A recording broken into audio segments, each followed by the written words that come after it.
오늘은 17장을 마무리 짓습니다. 그러면서 17장 전체를 우리가 한번 같이 은혜를 기억하고 되새기는 시간을 가져보도록 하겠습니다.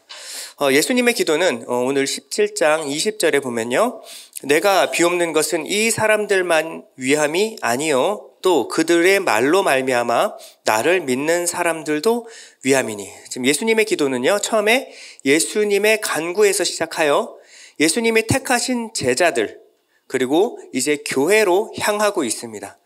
점층적으로 넓어지고 있는 거죠. 예수님께서 택하신 제자들로 말미암아 우리에게까지 그 말씀이, 그 생명이 흘러 들어오게 되었습니다. 예수님은 십자가에 달리시기 전 우리를 위하여 지금 기도하고 계십니다. 예수님의 기도는 어디에 포인트가 맞춰져 있을까요? 21절에 보면요, 아버지여, 아버지께서 내 안에, 내가 아버지 안에 있는 것 같이 그들도 다 하나가 되어 우리 안에 있게 하사 세상으로 아버지께서 나를 보내신 것을 믿게 하옵소서. 자, 이게 예수님의 기도의 핵심입니다. 예수님은 우리가 하나 되게 해달라고 하나님께 간구하고 계시는 거예요. 우리가 하나가 되었을 때 세상이 아버지께서 나를 보내신 것을 믿게 된다. 이것이 예수님의 기도의 핵심입니다. 그러면 우리가 어떻게 하나가 될 수 있을까요? 정확히 말하면 아버지께서 내 안에, 내가 아버지 안에 있는 것 같이, 삼위 하나님이 하나이신 것 같이 우리가 하나 되게 해주십시오. 삼위 하나님이 어떻게 하나 되셨을까요? 그 하나됨으로 우리를 초청하고 계십니다.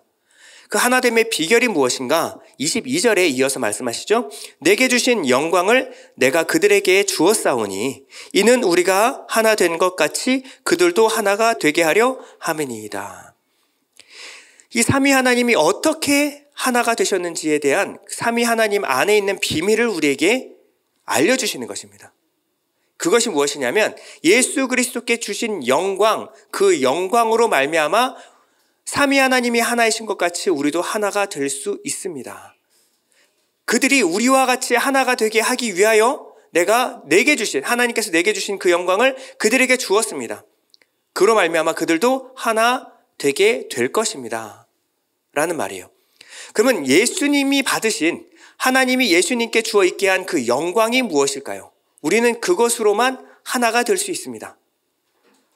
그럼 그 영광이 뭘까요? 지금 예수님이 받으신 영광은 십자가의 영광입니다. 우리가 어떻게 하나가 될 수 있는가? 우리가 각각의 자기의 생각을 가지고 자기의 경험과 지식을 가지고 주장할 때가 아니라 하나님의 뜻 아래 우리의 모든 생각을 낮추고 순종하여 하나가 될 수 있는 것입니다. 어떻게 예수께서 하나님과 하나가 될 수 있었을까요? 완전한 하나님의 본체이심에도 불구하고 죽기까지 낮아지시고 순종하심으로 말미암아 하나님의 뜻에 하나가 되신 거예요. 이게 아버지와 아들이 하나 되게 한 영광입니다.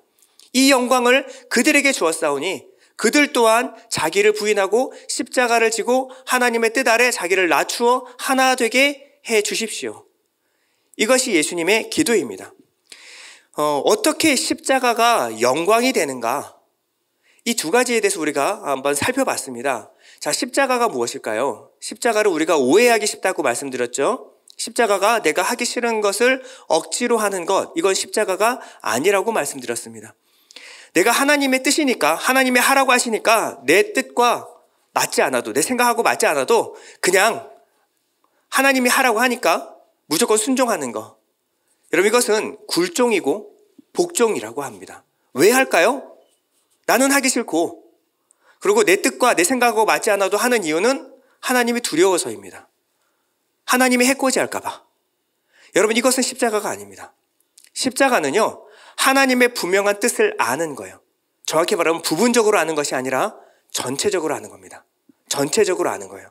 그래서 그 전체적인 뜻 아래 내가 내 마음속에 동의가 일어나는 거예요.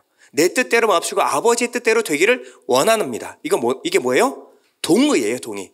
내 뜻보다 아버지의 뜻에 동의를 하는 겁니다. 그리고 그 뜻이 나로 말미암아 이루어지기를 내가 적극적으로 원하고 소원하고 그 순종의 길을 걸어가는 거예요. 사람들이 봤을 때, 부분적으로 봤을 때는 십자가는요, 고난이고 실패고 죄인됨입니다. 예수님은 십자가에 순종하신 게 아니에요. 예수님은 십자가 이후에 올 구원과 하나님의 영광, 그리고 십자가로 말미암아 우리에게 주어질 그 생명에 동의하신 겁니다. 십자가로 끝나면요, 모든 사람 중에 우리가 가장 불쌍한 자입니다. 예수님은 그 길을 가신 게 아니에요. 십자가를 통하여 우리에게 주어질 죄사함과 그리고 하나님의 부활 생명이 우리에게 주어질 것을 아셨기 때문에 거기에 동의하시고 십자가를 걸어가신 것입니다. 정확히 말하면 이 고난은 고난 이후에 올 영광과 비교할 수 없기 때문에 자신의 육신의 생명을 들여 그 영원한 생명에 동참하신 것입니다. 이게 십자가의 의미예요. 우리는 하나님의 뜻과 의중을 전혀 모르는 상태로 하나님을 두려워하는 마음으로 순종하는 것, 이것을 십자가로 오해할 수가 있습니다. 그래서 우리가 늘 십자가를 쓸 때 나를 괴롭히는 시어머니, 남편과 아내, 내 십자가입니다. 여러분, 만약에 하나님이 주신 것, 그 안에서 이것을 통하여 하나님이 나를 낮추시고 하나님의 뜻에 순종하는 자로 하나님의 자녀답게 만드는 그 과정으로 여러분들이 받아들였다면 십자가 맞아요. 그러나 그것과 아무 상관없이 벙어리 3년, 귀머거리 3년 참고 견디다 보면 나이가 들어서 돌아가시겠지, 이렇게 참고 기다리는 것을 십자가라고 하지 않아요. 그것은요, 증오라고 하는 거예요. 증오. 평생 마음속에 남습니다, 상처가. 그게 아니에요. 하나님이 나를 낮추시고 줄이게 하시고 목마르게 하심으로 하나님만 의지하는 하나님의 자녀 만드시는 그 과정 가운데 나를 힘들게 만드는 사람들을 옆에 붙여주신 겁니다. 만약에 그렇지 않으면요, 나는 하나님보다 사람 의지해요. 나는 하나님보다 남편 의지합니다. 나는 하나님보다 아내를 더 의지해요. 하나님보다 돈 의지합니다.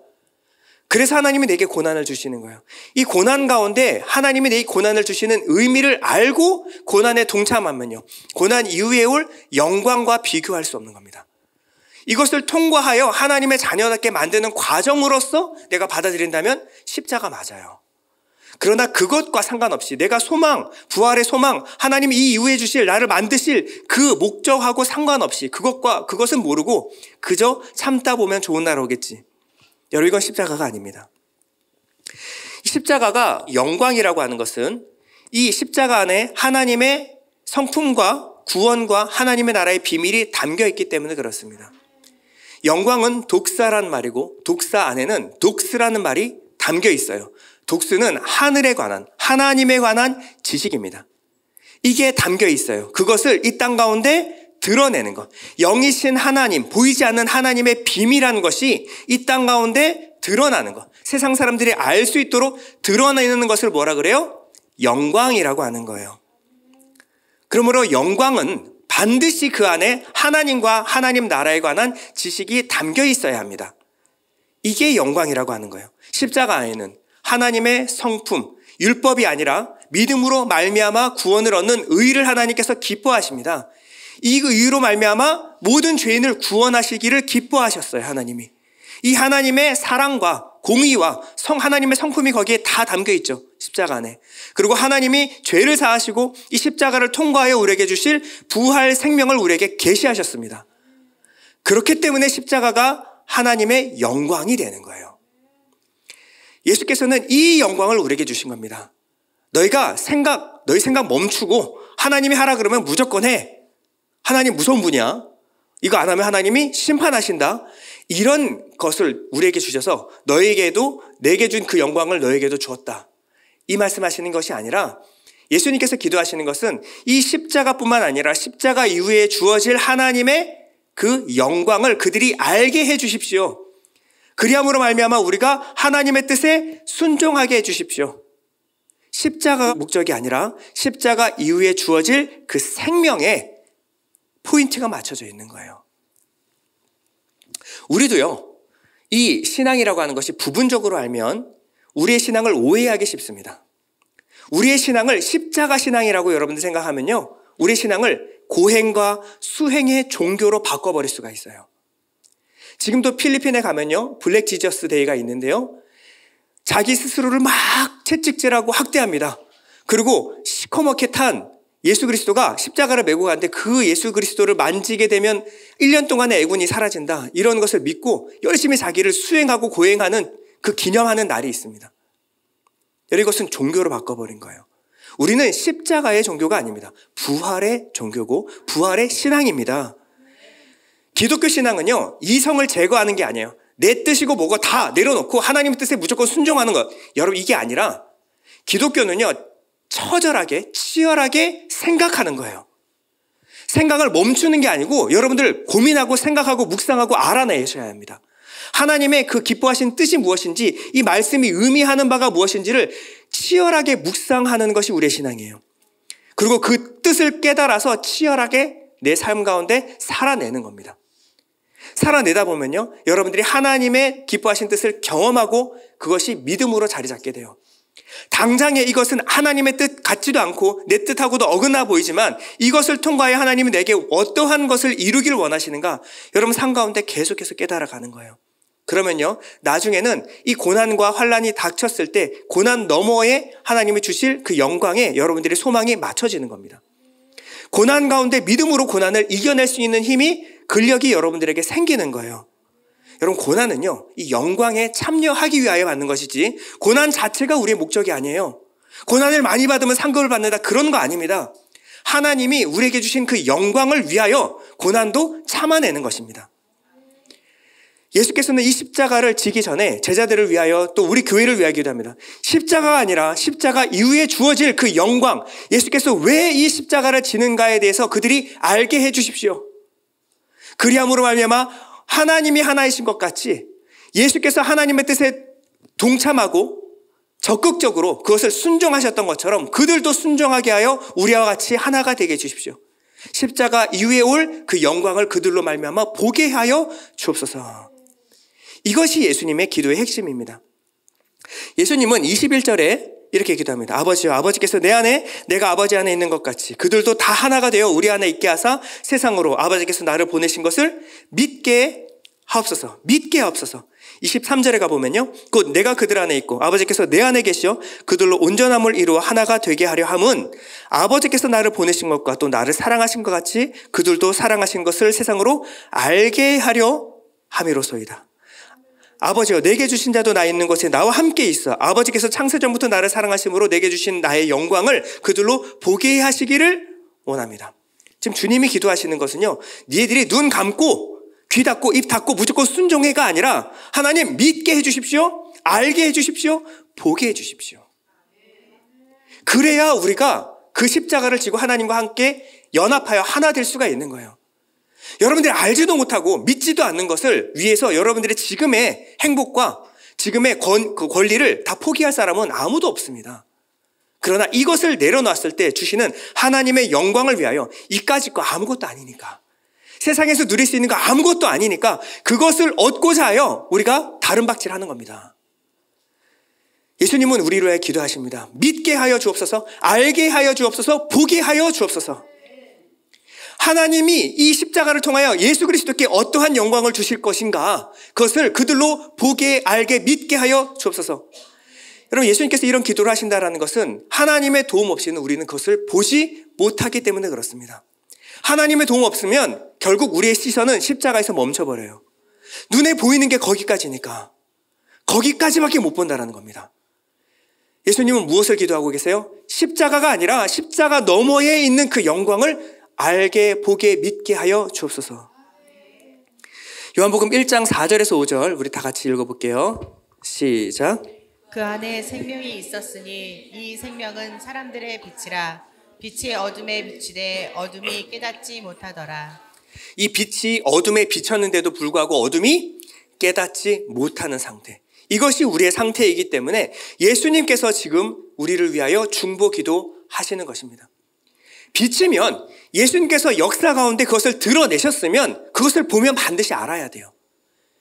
예수께서 빛으로 비추었기 때문에 어둠들은 빛을 보고 깨달으면 빛으로 나오는 게 정상입니다.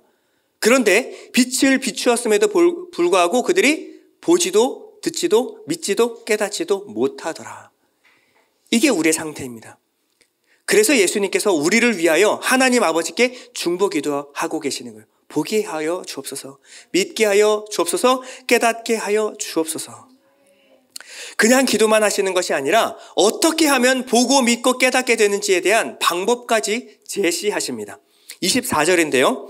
아버지여, 내게 주신 자도 나 있는 곳에 나와 함께 있어 아버지께서 창세전부터 나를 사랑하심으로 내게 주신 나의 영광을 그들로 보게 하시기를 원하옵나이다. 자, 방법이 뭡니까? 어떻게 하면 우리가 보고 믿고 깨달을 수 있어요? 나 있는 곳에 나와 함께 있게 하여 주옵소서. 예수께서 거하시는 그곳에 그들도 함께 거하게 하여 주옵소서. 그러면 그들이 보고 믿고 깨달을 수 있게 될 것입니다. 자, 그러면 예수께서 계시는 곳이 어디일까요? 우리가 그곳에 하나님이 함께 우리가 거하게 하시면 우리가 보고 믿고 깨닫게 될 거라는 거예요. 그곳이 어딜까요? 자, 21절에 보면 정확하게 나옵니다. 아버지여, 아버지께서 내 안에, 내가 아버지 안에 있는 것 같이 그들도 다 하나가 되어 우리 안에 있게 하사.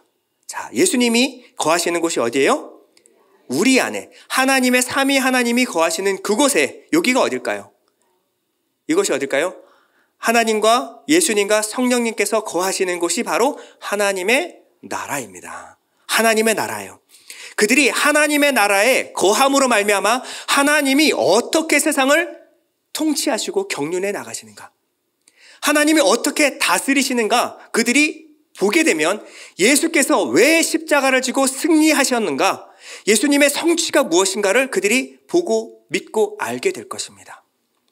하나님이 일하시는 방식을 알게 되면 그들이 알게 될 것입니다. 여러분, 하나님의 나라가 뭘까요? 우주 저편에 있는 우리가 한 번도 가보지 않은 그 어딘가, 거길까요? 하나님의 나라가요? 예. 하나님의 나라는요, 어떤 장소적인 개념이 아닙니다. 우리가 마지막 날에는 완전한 하나님의 나라에 이를 것을 우리가 믿습니다. 그러나 하나님의 나라는요, 그저 장소적인 개념이 아니라 통치의 개념이에요. 통치의 개념이에요. 하나님이 통치하시는 모든 영역이 무엇이냐면 하나님의 나라입니다. 하나님의 나라는요, 하나님의 뜻이 하나님의 말씀으로 되어지는 곳입니다. 자, 통치를 풀이한 거예요. 하나님의 뜻이 하나님의 말씀으로 되어지는 것. 그럴 때 하나님이 보시기에 좋았더라. 하나님이 기뻐하시는 뜻이 이루어지는 곳이 하나님의 나라입니다.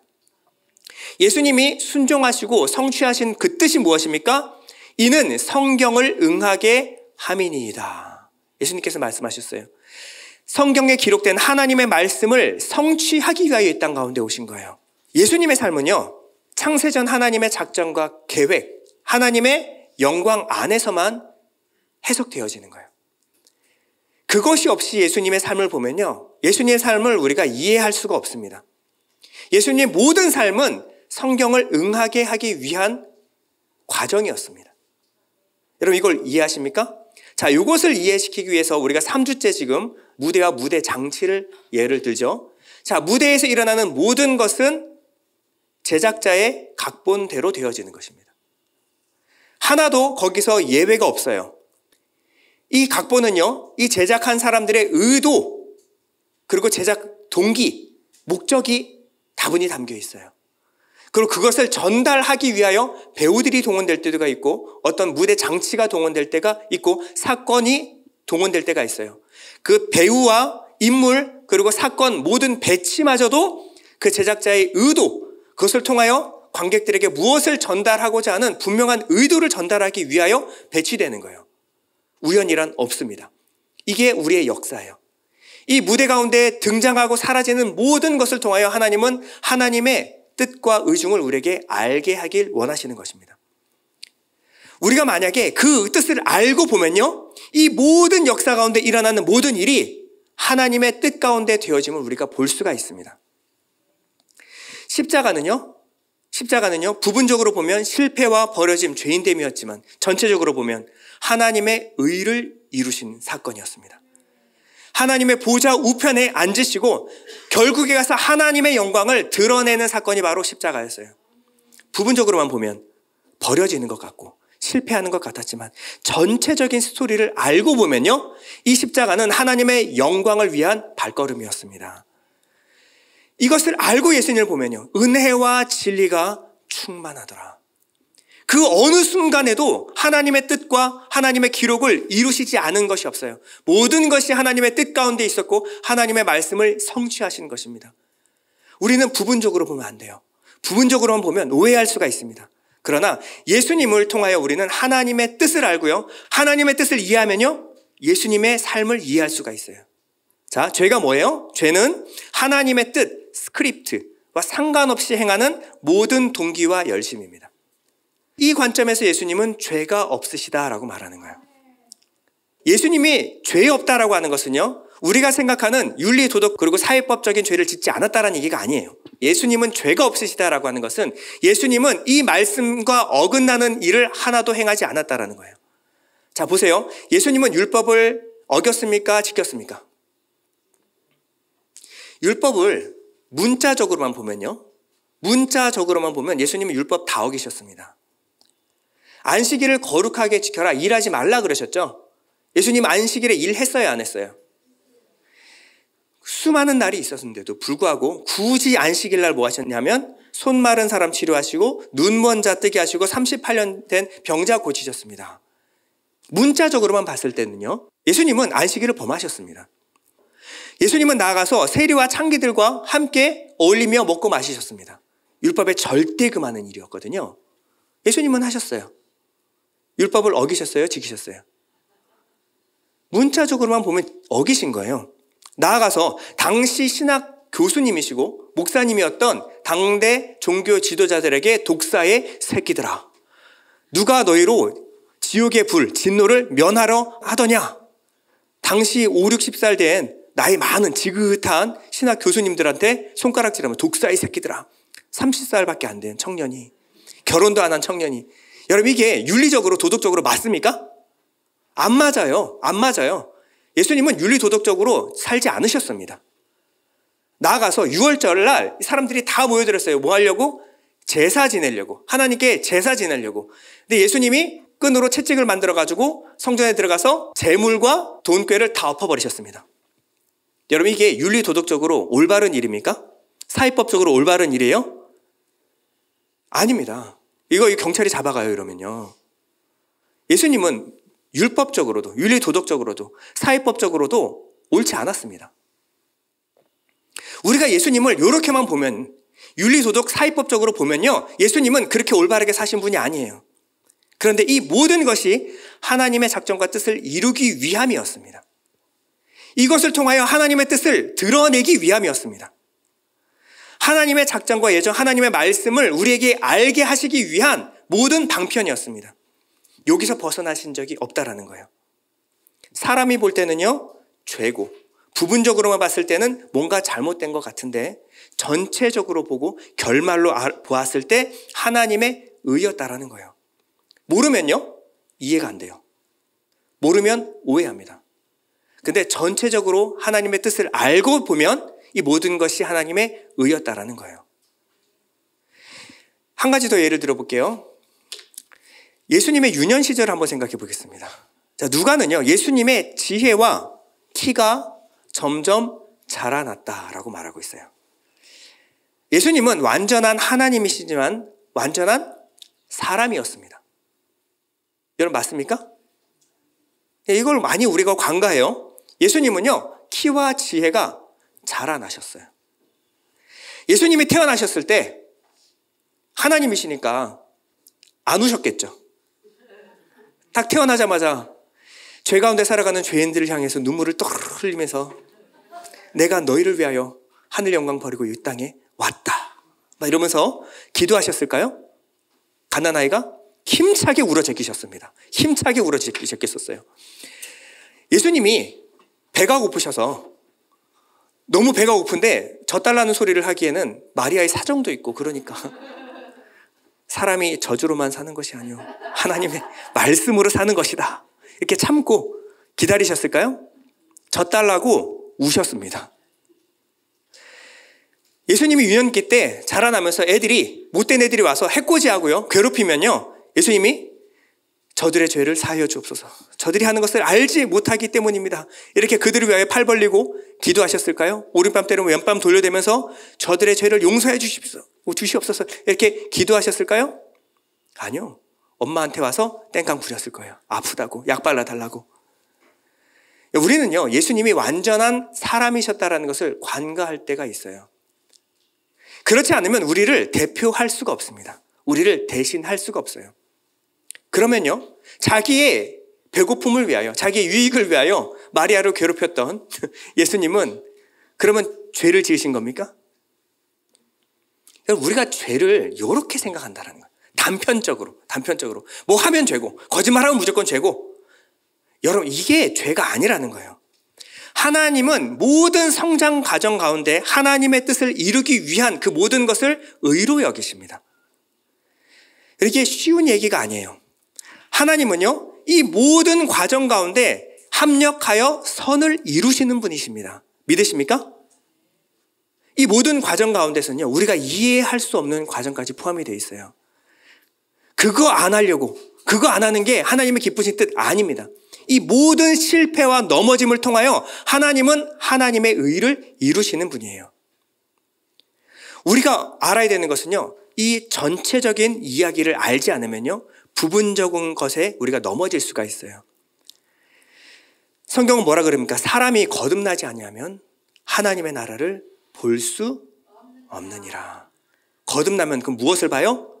하나님의 통치, 다스림의 원리를 알게 되는 거예요. 하나님의 전체적인 뜻과 섭리를 이해하게 된다는 거예요. 그렇게 되면요, 우리 오늘의 넘어짐과 실수, 이 모든 것이 합력하여 하나님께서 선을 이루시는 과정임을 믿어야 합니다. 우리는 연약합니다. 우리는 넘어져요. 그러나 이 넘어짐마저도 하나님의 뜻, 섭리 가운데 있는 거예요. 오늘의 넘어짐으로 말미암아 하나님을 더 믿고 의지하게 됐어요. 나는 할 수 없음을 인정하게 됐고, 이것을 말미암아 하나님 되심을 우리가 인정하게 되었습니다. 나는 하나님 없이는 단 한 걸음도 뗄 수 없는 연약한 자입니다. 이해하게 됐어요. 그럼 이 죄는 죄가 더한 곳에 은혜가 넘쳤다라고 말하는 거예요. 하나님은 모든 것을 합력하여 이 선을 이루어 나가시는 겁니다. 우리는 무엇을 알아야 되냐면 이 전체적인 스토리를 알아야 돼요. 그럴 때 하나님을 두려워하지 않을 수가 있습니다. 오늘 좀 넘어져도 한 걸음 걸어보는 거예요. 이 모든 모든 삶의 가운데 과정이 하나님의 뜻 안에 있음을 우리가 믿을 때요, 우리의 실수와 넘어짐마저도 하나님의 기뻐하신 뜻 가운데 있음을 믿을 때 우리가 갈 수 있는 거예요. 하나님은 자기의 의를 이루기 위하여 우리의 실패를 사용하십니다. 이스라엘 백성들은요, 하나님의 진의를 몰랐어요. 하나님이 이것을 통하여 어떻게 이루실지를 몰랐기 때문에 그저 율법을 줬을 때 율법을 열심히 지키자로 알았어요. 율법은 우리의 실수, 넘어짐을 드러내시고 우리의 우리가 메시아가 필요함을 알게 하시는 용도였습니다. 율법이 잘못된 게 아니라 율법을 부분적으로만 알았어요. 그러니 내가 열심히 지켜 행하면 상 주신다. 1000대까지 복을 주신다. 아니면 대대로 저주를 받는다. 그러니 열심히 지켜 행하자. 그게 아니에요. 그게 아니었습니다. 하나님은 우리가 할 수 없음, 저주 안에 살아가고 있음을 우리가 알게 하시고, 그러니 하나님 메시아를 통하여 우리를 구원하여 주옵소서. 이게 우리에게 말씀을 주신 목적이었어요. 근데 그들은 하나님의 말씀의 진리를 깨닫지 못했습니다. 하나님은 그들에게 새로운 언약을 주실 것을 약속하십니다. 에스겔서 11장 19절에서 20절입니다. 여러분들이 다 같이 한번 읽어보겠습니다. 시작. 내가 그들에게 한 마음을 주고 그 속에 새 영을 주며 그 몸에서 돌 같은 마음을 제거하고 살처럼 부드러운 마음을 주어 내 율례를 따르며 내 규례를 지켜 행하게 하리니 그들은 내 백성이 되고 나는 그들의 하나님이 되리라.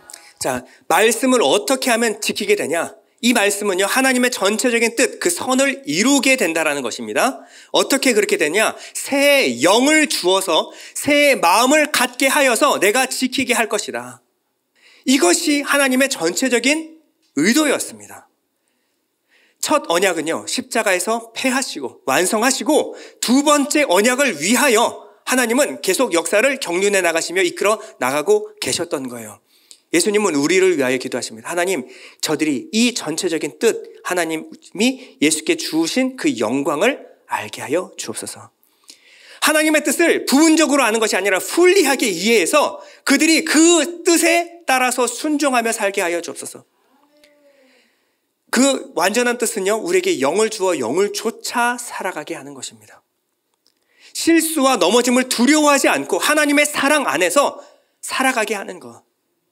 두려움 가운데 살아가는 것이 아니라 하나님의 사랑과 은혜 가운데 살아가게 하는 것. 이것이 하나님의 전체적인 뜻이었어요. 우리는 이 과정 가운데 결국 우리에게 베푸실 하나님, 나는 이것 없으면 안 됩니다. 성령의 도우심 없으면 안 됩니다. 이것이 무엇이냐면 하나님이 이것을 의로 여겼다. 믿음으로 말미암는 의예요. 내가 무언가 해서 칭찬받는 것이 아니라 내가 넘어짐으로 말미암아 하나님 없으면 안 됩니다. 이게 뭐예요? 믿음. 이 믿음을 의로 여기신다라는 겁니다. 하나님이 원하시는 것은요, 우리가 넘어지지 않는 게 아니라 넘어지고 실패하고 이 모든 과정을 통하여 하나님만 믿게 하시는 것. 이게 하나님의 의도였다라는 거예요. 예수님은 이 십자가를 통하여 죄사함을 얻게 하시고 그리고 우리에게 성령을 주어 살게 하셨습니다. 그리고 이들에게 이 비밀을 알게 해 주십시오 라고 기도하고 있어요. 자, 그러면 하나님 그들에게 이 십자가를 통하여 성령을 주어 그들로 알게 해 주십시오. 자, 이렇게 하면 우리가 이해하기 쉬운데 예수님은 어떻게 말씀하시는지 한번 보세요. 26절입니다. 내가 아버지의 이름을 그들에게 알게 하였고 또 알게 하리니 이는 나를 사랑하신 사랑이 그들 안에 있고 나도 그들 안에 있게 하려 함이니이다. 자, 지금 딱 저 자리에 무엇이 들어가면 완벽한 문장이냐면요, 사랑하신 사랑의 성령이 그들 안에 있고 나도 그들 안에 있게 하려면 하나님의 말씀과 성령이 그들 안에 있음으로 말미암아 아버지의 이름을 알게 하여 주옵소서. 딱 들어맞죠? 그런데 이 성령을 뭐라고 예수님께서 지칭하시냐면 사랑이. 성경을 보면요, 이 성령과 사랑을 혼용해서 사용합니다. 성령의 자리에 사랑을 넣고요, 사랑의 자리에 성령을 넣기도 해요. 자, 확인해 볼까요? 15장 26절 보면요, 내가 아버지께로부터 너에게 보낼 보혜사 곧 아버지께로부터 나오시는 진리의 성령이 오실 때 그가 나를 증언하실 것이요. 성령을 진리의 성령이라고 말씀하시죠. 데살로니가 후서 2장 10절에 보면요, 불의의 모든 속임으로 멸망하는 자들에게 있으리니 이는 그들이 진리의 사랑을 받지 아니하여 구원함을 받지 못함이라. 자, 진리의 사랑과 진리의 성령이 동일한 의미입니다. 그들이 진리의 성령을 받지 못했기 때문입니다 라는 거예요. 이 사랑이 진리와 함께 같이 이야기하죠. 로마서 5장 5절 볼까요? 소망이 우리를 부끄럽게 하지 아니함은 우리에게 주신 성령으로 말미암아 하나님의 사랑이 우리 마음에 부음받음이니. 자, 성령과 사랑이 동시에 사용되고 있습니다. 성령은 하나님이 우리에게 주신 사랑이라는 거예요. 왜 성령이 사랑일까요? 성령은요, 그저 우리에게 주시는 능력, 뭔가 할 수 없는 것을 하게 만드시는 어떤 하나님의 신비로운 능력, 이런 것이 아니라 성령의 핵심은 사랑입니다. 성품이에요. 하나님의 본질이 무엇입니까? 요한일서 4장 16절, 하나님은 우리를 사랑하시는 사랑을 우리가 알고 믿었느니 하나님은 사랑이시라. 사랑 안에 거하는 자는 하나님 안에 거하고 하나님도 그의 안에 거하시느니라. 하나님을 이해하기 위해서는요, 하나님의 성품, 하나님의 본질이신 사랑을 알아야 돼요. 하나님을 아는 자는 사랑하는 자입니다. 사랑하지 않는 자는 하나님을 알지 못한다 그랬어요. 성령은 하나님 마음속에 있는 그 사랑, 하나님의 사랑이 무엇인가 우리에게 알게 하시는 거예요. 그 사랑이 우리에게 나타난 바 되었으니 그것이 뭐예요? 아들을 우리에게 주신 거예요. 하나님이 세상을 이처럼 사랑하사 무엇을 주셨어요? 돈과 명예와 권력과 성공을 우리에게 주셨으니가 아니라 사랑하심으로 우리에게 무엇을 주셨습니까? 독생자를 우리에게 주셨으니 이는 저를 믿는 자마다 멸망하지 않고 무엇을 얻게? 영생. 이 생명이 무엇입니까? 생명의 성령을 말하는 거예요. 하나님이 우리에게 사랑하심으로 말미암아 이 아들 통하여 우리에게 무엇을 주셨습니까? 믿는 자에게 성령을 주셨습니다. 영생을 얻게 하려 하심이라. 하나님의 속성은요, 사랑입니다. 사랑이에요. 여러분, 사랑의 특징이 무엇인지 아십니까? 사랑은 가만히 잠잠히 있을 수 없는 게 사랑입니다. 여러분, 사랑하면요, 고백하고요, 사랑하면 주게 되어 있습니다. 사랑하면 티가 나요. 감기와 사랑은 숨길 수가 없어요. 티가 납니다. 눈빛부터 달라져요. 왜요? 사랑하니까. 사랑은요, 잠잠히 그냥 뭔가 돌을 닦듯이 나는 사랑 안에 거하리라 이럴 수가 없어요. 사랑은 분명한 대상이 있습니다. 난 사랑해. 뭘 사랑하는데? 그냥 난 사랑이야. 난 그 자체가 사랑이야가 아니에요. 하나님은 사랑하심으로 말미암아 우리에게 독생자를 주셨습니다. 이것을 사랑이라고 하는 거예요. 하나님이 세상을 사랑하심으로 말미암아 독생자를 주신 것이 사랑이라고 한다면 우리가 사랑을 받았어요. 그 사랑이 우리 안에 있다라고 한다면 우리는 무엇을 주어야 됩니까? 우리 안에 있는 독생자를 주는 것이 사랑이에요. 하나님의 사랑이 그렇다고 한다면, 그 사랑이 우리 안에 있다면 우리 안에 있는 예수 그리스도의 독생자를 그에게 주는 것, 그 대상에게 주는 것으로 나타나야지 사랑입니다. 하나님은 우리에게 값없이 그 생명을 주셨습니다. 하나님의 생명을 주셨어요. 그것이 아들입니다. 하나님의 속성이 바로 사랑임이 어떻게 드러나냐면요, 하나님의 나라에서 극명하게 드러납니다. 요한계시록 22장 1절인데요, 성경의 결론부입니다. 또 그가 수정같이 맑은 생명수의 강을 내게 보이니. 여러분, 이 생명수 한 잔에 얼마일까요? 영생을 얻는 생명수, 불로초하고 비교 안 되는 이 생명수 얼마일까요? 값없이 마시라 그랬어요. 값없이. 근데 이게 어디서부터 흘러나오냐면요, 하나님과 및 어린 양의 보좌로부터 나와서 길 가운데로 흐르더라. 값을 주고 파는 게 아니라 흐르더라. 강 좌우에 생명나무가 있어 12가지 열매를 맺되 달마다 그 열매를 맺고 그 나무 잎사귀들은 만국을 치료하기 위하여 있더라. 이 생명나무가 바로 우리가 되는 예수 그리스도가 생명나무이십니다. 우리가 생명나무에 가지가 붙어서 열매를 맺는 모습으로 드러나게 되는 거예요. 이 모든 수원지가 하나님과 그 어린 양의 보좌로부터 흘러 넘쳐 나오는 거예요. 값없이 마셔라. 값없이 마셔라. 하나님은 사랑이십니다. 하나님은 우리에게 값없이 생명을 주시는 분이세요. 이게 하나님의 속성입니다. 그렇다면요, 우리에게 이것을 풀려냈을 때 우리는 반드시 열매로 맺어져야 돼요. 우리 또한 이 사랑이 우리 안에 있다면 하나님, 예수 그리스도의 기도처럼 하나님, 내게 주신 그 영광, 그 생명을 내게 주었사오니 그들에게도 다시 줍니다. 이 영광을 그들로 알게 해주십시오. 이 영광이 뭡니까? 하나님의 사랑이에요. 사랑. 이것이 그들로 말미암아 흘러 넘치게 해주십시오. 그 배에서 생수의 강이 흘러 나오리라. 이 생수의 강은 성령을 말하는 거고, 성령은 바로 생명 대신 예수 그리스도, 이 복음이 흘러 넘쳐 나오게 될 것이다. 갈라디아서 3장 8절에 보면요, 이렇게 말합니다. 하나님이 이방을 믿음으로 말미암아 의로 정하실 것을 성경이 미리 알고 먼저 아브라함에게 복음을 전하되 모든 이방인이 너로 말미암아 복을 받으리라 하였느니라. 그러므로 믿음으로 말미암는 자는 믿음이 있는 아브라함과 함께 복을 받느니라. 무슨 원리냐면요, 하나님이 아브라함에게 복음을 전했습니다. 너에게 생명을 줄 거야. 이 생명 씨로 말미암아 천하 만민이 복을 받으리라. 하나님이 아브라함에게 주신 복의 핵심이 무엇이었습니까? 아브라함이 복을 받아서 번성하게 되고 잘 먹고 잘 사는 게 아니었다라는 거예요. 아브라함이 복을 받았는데 누가 복을 받아요? 천하 만민이, 여기 보면 이방이 복을 받게 될 것이다. 이게 핵심이었어요. 이스라엘은요, 선민 사상이 있었어요. 복을 흘려내보내질 않았다는 거예요. 예수님은 우리 교회를 통하여 땅 끝까지 이르러 복음을 증거하라, 생명을 흘려보내라 라고 하시는 거예요. 이것이 우리를 부르신 목적이라는 것입니다. 복음은요, 여러분 안에 머물러 있을 수 없습니다. 성질이 그래요. 왜? 하나님의 사랑이니까. 여러분 안에 복음이 있다면 확실한 증거로 드러나는 것이 무엇이냐면 여러분 안에 있는, 여러분 주위에 있는 사람들이 복을 받아야 합니다. 여러분을 통하여 그들에게 복이 흘러가야 돼요. 이것이 복의 특성이라는 거예요. 그 배에서 생수의 강이 흘러 넘쳐야 되는 거예요. 이것은요, 그저 전도해야 된다, 요 정도 수준이 아니에요. 여러분 성도님들 중에서는요, 전도 단 한 명도 못하고 하나님 품으로 안기는 분이 있을 수가 있습니다. 그런데요, 이 전도, 한 사람을 붙잡아서 교회로 이끌어내는 것, 이뿐만 아니라 이 삶이, 이 한 사람의 삶을 통하여 하나님의 영광이 드러나야 되는 거예요. 여러분들이 아프리카 오지에 가서 선교해야 된다, 이런 얘기가 하는 게 아니에요. 여러분들은 하나님이 보내어 있게 한 그곳에서 그리스도의 향기를 풍기는 사람이 되어야 됩니다. 여러분들의 말과 행동, 삶을 통하여, 여러분들의 인격과 성품을 통하여 그리스도의 성품이 흘러나오는 것, 이것이 결국 여러분 안에서 이 생명이 흘러나오는 거예요. 하나님은 이 예수 그리스도의 기도를 오늘도 듣고 계십니다. 예수 그리스도는 쉬지 않고 우리를 위하여 기도하고 계세요.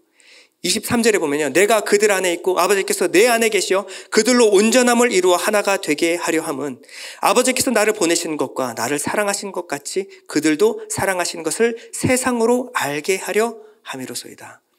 아버지께서 나를 보내신 것, 이게 뭐예요? 사랑이에요. 세상을 사랑하신 것. 그것처럼 세상이 알게 하여 주시기를 원합니다. 왜냐하면 26절에 내가 아버지의 이름을 그들에게 알게 하였고 또 알게 하리니 아버지의 이름은 뭡니까? 하나님은 사랑이시라. 이는 나를 사랑하신 그 사랑이 그들 안에 있고 나도 그들 안에 있게 하려 함이니이다. 여러분, 우리는 예수 그리스도의 편지로 부르심을 받았습니다. 하나님이 우리 안에 예수 그리스도를 심어주셨어요. 나를 사랑하신 사랑이 그들 안에 있고 나도 그들 안에 있게 하려 함이니이다. 예수님은 어디 계십니까? 여러분 안에 있는 거예요. 하나님의 나라는 어디 있습니까? 여러분 안에 있는 거예요. 말씀으로 통치되는 것이 하나님의 나라입니다. 말씀으로 말미암아 하나님의 기뻐하신 뜻이 이루어지는 것이 하나님의 나라입니다. 하나님의 기뻐하시는 뜻이 무엇입니까? 하나님의 생명이 내 안에 있고 그 생명이 그 나로 말미암아 흘러가는 것. 이 뜻이 이루어지는 것이 하나님의 나라예요. 하나님의 보좌와 어린 양의 보좌가 우리 가운데 있습니다. 나로 말미암아 이 생명의 샘, 이 생명수가 흘러 넘치는 것이 하나님의 기뻐하시는 뜻이에요. 여러분들은 그리스도의 편지입니다. 그리고 여러분들은 그리스도의 향기로서 살아야 돼요. 그렇지, 향기야? 향기는 그리스도의 향기가 확실합니다. 우리는 하나님 보내신 사신이에요. 예수 그리스도의 복음을 증거하기 위하여 우리를 보내시는 것입니다. 고린도서 2장 15절입니다. 우리는 구원받는 자들에게나 망하는 자들에게나 하나님 앞에서 그리스도의 향기니. 고린도서 3장 3절 여러분 다 같이 읽겠습니다. 시작. 너희는 그리스도의 편지니 이는 먹으로 쓴 것이 아니요 오직 살아계신 하나님의 영으로 쓴 것이며 또 돌판에 쓴 것이 아니요 오직 육의 마음판에 쓴 것이니라. 네, 새 언약의 내용이 다 들어가 있죠. 우리 마음판에 새기신 것 무엇으로? 영으로 썼대요. 성령으로 우리에게 쓰신 것 무엇을 썼습니까? 그리스도의 편지니. 우리 그리스도를 세상 가운데 드러내기 위하여 우리 마음 가운데 신비 가운데 새겨 넣었다라는 거예요. 이 편지는 나를 위해서 있는 것이 아니라 세상을 위하여 있는 것입니다. 하나님은 여러분들에게 각각 보내신 사업과 현장의 터전이 있습니다. 어떤 사람들은 사업하는 모습으로, 어떤 사람은 아버지와 주부의 모습으로 살게 될 거예요. 그러나 그곳에서 하나님 아버지의 성품과 뜻을 나타내셔야 합니다. 어떤 사람들은 재능을 가지고 문화적인 그리고 예술 미디어 콘텐츠를 만드는 일로 사용받으셔야 합니다. 하나님 주신 무엇이든지 그리스도의 편지로 사는 것. 이것이 하나님이 우리를 보내신 목적입니다. 이 하나님의 나라가 어떻게 확장되는지만 마지막으로 보겠습니다. 누가복음 13장 18절인데요. 예수께서 이르시되 하나님의 나라가 무엇과 같을까? 내가 무엇으로 비교할까? 마치 사람이 자기 채소밭에 갖다 심은 겨자씨 하나를 같으니 자라 나무가 되어 공중의 새들이 그 가지에 깃들었느니라. 또 이르시되 내가 하나님의 나라를 무엇으로 비교할까? 마치 여자가 가루 서말 속에 갖다 넣어 전부 부풀게 한 누룩과 같으니라 하셨더라. 자, 이 말이 무슨 의미일까요? 우리 안에 그 생명의 씨앗을 심으셨습니다. 그러면요, 이 씨앗이 결국 열매를 맺고 결국 많은 열방이 우리에게 와서 깃들어 쉼을 얻게 하실 것이다. 우리에게 그저 생명을 심어서 나 살자고, 나 잘 먹고 잘 살자고 심은 것이 아니라 이 생명의 씨앗이 심겨서 결국 열방이 우리로 말미암아 하나님의 나라를 보게 하는 거예요. 우리에게 이 가루 서말 속에 누룩을 심었습니다. 이 밀가루는요, 그냥 먹을 수가 없어요. 그러나 누룩을 넣어서 전부 부풀게 하면 배고픈 사람들이 먹을 수 있는 양식이 됩니다. 우리 안에 그저 말씀을 심은 것이 아니라 이 말씀이 그들에게 생명의 양식으로 먹여질 수 있도록 누룩을 심었다. 그것이 뭐예요? 누룩은 생명이에요. 생명. 생명을 심음으로 말미암아 그것이 전부 부풀어서 배고픈 자들이 먹고 쉼을 얻을 수 있는 그것이 바로 하나님의 나라다. 값없이 받았으니 값없이 그들에게 주어라. 구원은요, 자동적으로 기계적으로 그냥 내가 말씀 심기면 하나님이 알아서 하시겠지. 절대 그렇지 않습니다. 생명은 역동하는 거예요. 인격적으로, 경험적으로, 역동적으로 내 안에서 진행되게 되어 있습니다. 이 모든 과정에 하나님의 영광이 나타나게 될 것입니다. 여러분들은 작은 예수로 지어져서 여러분들의 삶이 아니라 하나님의 영광을 위하여 살아가는 삶으로 살게 되실 거예요. 결론입니다. 사람들은요, 사회가 지금 문제다. 내 남편이 문제다. 내 아내가 문제다. 교회가 문제다. 여기저기 문제를 바라보고 있어요. 그래서 하나님, 내가 성령의 능력을 힘입어 사회를 뒤엎어버리겠습니다. 기억해버리겠습니다. 이렇게 기도할 수가 있어요. 여러분, 성령을 받으면요, 사회가 뒤엎어지는 게 아니라 내가 뒤집어집니다. 사회가 개혁되는 것 그 전에 내가 개혁이 돼요. 예수 믿는다고 돈 많이 벌고 출세하고 성공하고 골치 아픈 일이 사라지고 그러지 않습니다. 성령을 받으면 상황이 바뀌는 것이 아니라 내가 바뀌는 거예요. 그 어려운 상황 가운데서 살 수 있는 힘과 위로와 용기가 생깁니다. 내가 바뀌면요, 내가 성령에 충만하면요, 문제 많은 제도 가운데서도 하나님의 뜻 가운데 살아갈 수 있어요. 문제 많은 가정 가운데서도 하나님의 기뻐하시는 뜻 가운데 살아갈 수가 있습니다. 문제 많은 교회 가운데서도 하나님의 기뻐하시는 뜻 가운데 살아갈 수가 있어요. 이 모든 상황과 환경을 뛰어넘어서 일하시는 하나님의 능력을 우리를 통해서 보게 되는 것입니다. 이 사람은요, 무화과 나무의 열매가 있어도 기뻐하고 없어도 여호와로 말미암아 여전히 찬송하는, 만족하는 삶을 살게 되는 거예요. 이러한 삶을 사는 사람을 통하여 사람들은 하나님의 영광을 보게 되는 것입니다. 이게 우리 안에서 일으키는, 성령이 일으키시는 변화예요. 사람들은 나로 말미암아 하나님이 주시는 위로와 쉼과 안식을 얻게 될 것입니다. 나로 말미암아 배고픈 자들이 하나님의 말씀으로 배불리 얻게 함을 얻게 될 것이에요. 그 전에 우리 안에 일어나야 되는 변화는, 나는 여호와로 말미암아 만족하리로다. 여러분, 이 삶을 살아내시라는 거예요. 찬양 가운데 이 찬양이 있죠. 나 어느 곳에 있든지 늘 마음이 편하다. 주 예수 주신 평안함 늘 충만하도다. 나의 마음속에 늘 평안해. 늘 평안해. 악한 죄 파도가 많으나 마음이 늘 평안해. 우리 찬양하겠습니다.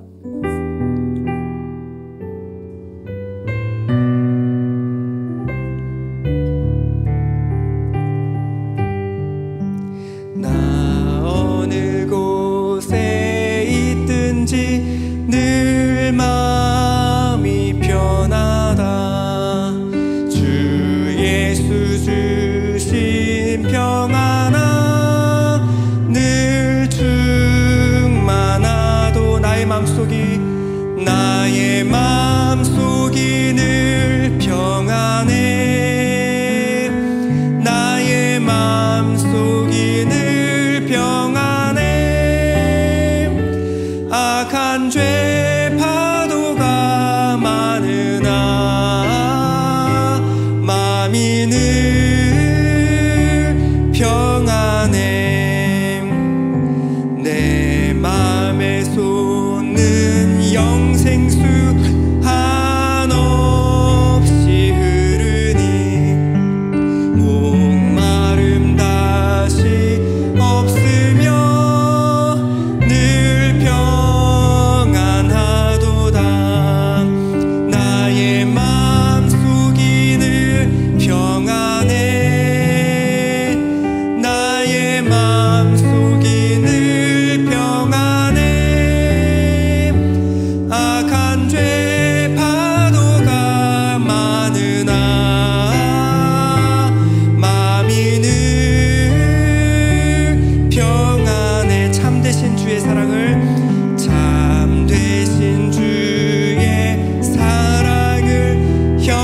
영원치 못하네.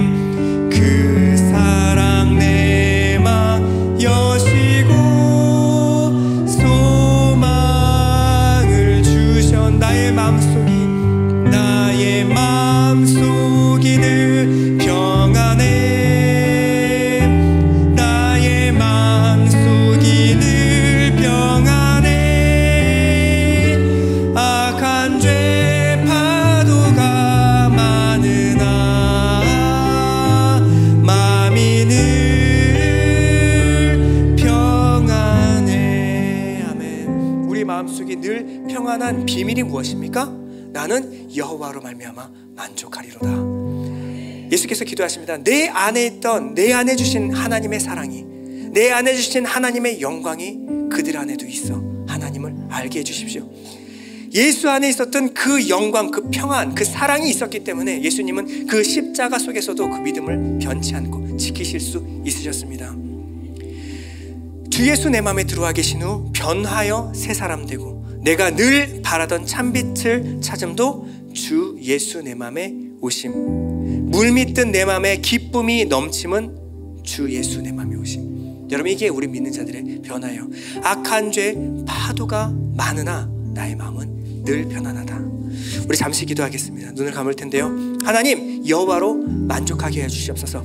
어떠한 상황 가운데, 어떤 고난 가운데서도 주님만 있으면 내가 만족하겠습니다. 주님으로 만족하겠습니다. 주님 안에 있었던 세상이 알 수 없는 그 평안이 내 마음을 지배하게 하여 주옵소서. 우리 잠시 기도하겠습니다.